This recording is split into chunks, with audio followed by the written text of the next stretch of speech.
Is that true? Does publishing slow down in the summer significantly? Yeah.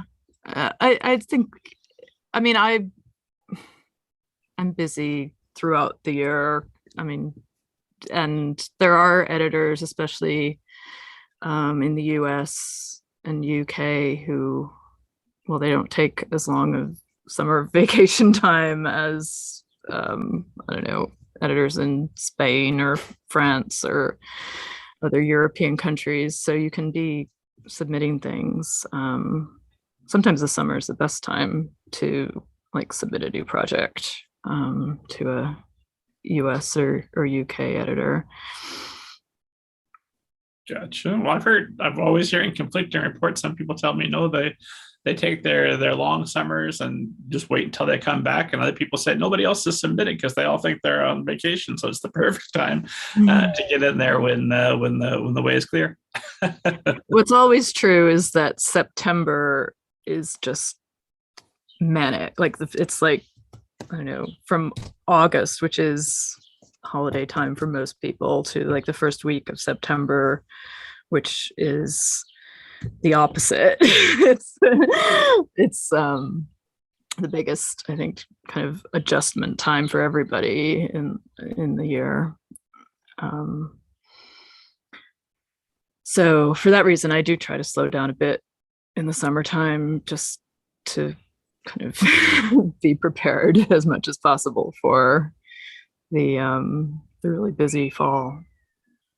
Well, this is great information. I think we should call this the start of the show. What is it about September that is the perfect confluence of events that keeps everybody so busy? Um, well, it's the like returning from summer holidays, but it's also the run up to the Frankfurt Book Fair, which takes place in October. And so, especially if you're a foreign rights agent, which is what I used to be, you are really doing everything you can to kind of build up momentum and interest and deals for new projects as early as possible in September, so that you've got things that are kind of hot by the time Frankfurt is happening. So yeah, and everybody in international publishing really gets busy at the same time, or is like looking to acquire new projects at the same time, from September into October. It's also a time when the biggest books are published, like the sort of the biggest publications of the year, from the big publishers as well as small ones, are all coming out in September to October. So it's a very busy time with, I mean, on the other kind of end of the book, the life of a book, from the new projects that are just in their sort of, I don't know, early draft or idea form, hitting editors' inboxes, to the kind of most talked about books of the year, hitting the shops. There are also a lot of prizes, like the biggest prizes are in that period too. So it's a big time in every respect. So if an author is querying in general, but querying you, are they better off trying to get in there in the summer, maybe no later than August, or are they better just waiting till December and beyond? That's probably true. I think it's pretty much any time, like those crunch months of September, October, are probably the worst time to be querying. But then I think other time, like any other time, like from November, December, and into August, can be fine. I know when I chatted with Mark Gottlieb, he mentioned that the conventional wisdom is nobody does anything those weeks of Christmas and New Year's. And publishing goes to it's like that's my busiest time because I know there's all the competitions weeded out.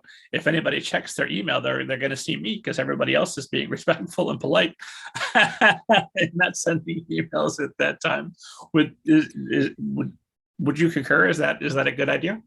I think I used to think that was the case, but now, and maybe this has become more apparent like during the pandemic with more people, well, with everyone working from home, that period pretty much, especially for the US because of Thanksgiving, like in holiday time in November, it's I think a really counterproductive time to submit a new project, probably from mid-November until January, I would say. I mean, there are exceptions, like it's possible if it was like a new novel by an author that already is sort of in with a publisher, then it could be a good way of giving that editor the manuscript with the understanding that they could read it, take the time to read it from like November through December, and that you'd be talking to them and their team about it in January. But I think for things, I mean, by debut writers, it's not a very good time because everyone at the end of the year is just kind of trying to clear off their desk or clear out their inbox and, I don't know, focus on having time with their families. And it's also not, even if the editor that you submit something to is, I don't know, willing and able to take the time to read, then chances are the rest of their team is not. It's a hard time for people to put something through acquisitions or to get like other input on a project because maybe they're able to focus on it in November or December, but they probably won't be able to get their boss to do it as well, or the publicity marketing people. So you end up I don't know, starting from square one in January anyways. Gotcha. So even if you get a hold of Ebenezer Scrooge, they've still got to wait for Bob Cratchit to come in. And I should mention, I'm probably only half remembering what Mark Gottlieb said. Esteemed audience, check the back catalog. It's a wonderful episode. He's got. I just listened to most of it actually to sort of prepare myself for this one. And it was really interesting. I would say I'm probably pretty much the opposite kind of agent. Well, wonderful. We'll get a whole spectrum of views. That'll be my guest today is Jessica Craig. I'm sorry, you were saying what I knew was vital information. I'm like, if I ask a million different ways, there's no way I'll get you to bring up this information about timing again. So we got to start now. That's too good.